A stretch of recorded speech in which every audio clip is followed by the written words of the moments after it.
større badebassin, så nu kommer hun med det.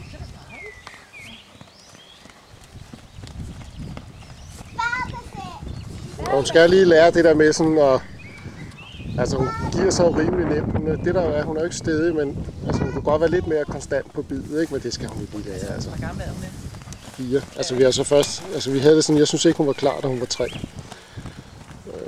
Jeg synes, så skal man virkelig vel stille den, hvis man skal gøre det som 3-års, fordi... Altså vi har reddet vores med røde til som 3-års, ikke? Altså Ja. vi gjorde en ryttervalg som 3-års, ikke? Ja. Og så nu vil det stå.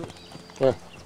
Jamen, det vil jeg så sige, det gjorde vi faktisk også med hende der. Vi havde en på i september måned, og så fik hun lov at stå helt over vinteren sådan.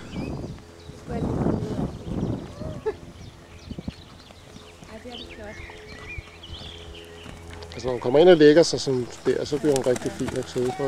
Det er også det gør altså også underværker for gangen, at det går ikke lige så lidt, ikke? Jo. Fordi sådan, når hun går op, så går hun jo på lidt stive ben, ikke?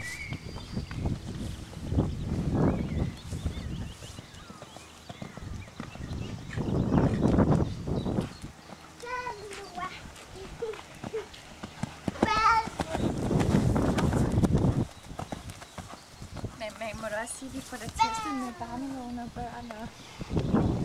Hvis det ikke er stadig Og hunden og...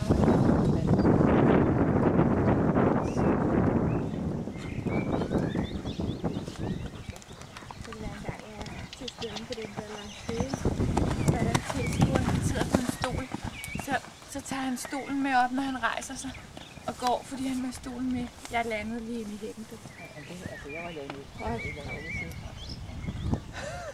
Men, Altså ikke tage, at det var den anden. men det der er med den der, for det første så Diamant giver jo rigtig gode rideheste, og den er morfar. Lantinus giver jo også super godt sind, ikke? Og hvad hedder det? Og så har jeg gået tur med den, siden den var halvt år. En gang om ugen, så den er 100% ligeglad med biler, ikke? Ej, men så meget som en hest nu kan blive trafiksikker, så er den.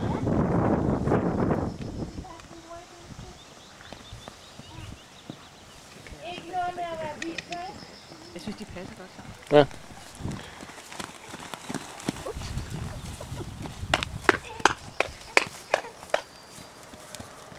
Men når hun lige får den ind at gå de der øjeblikke,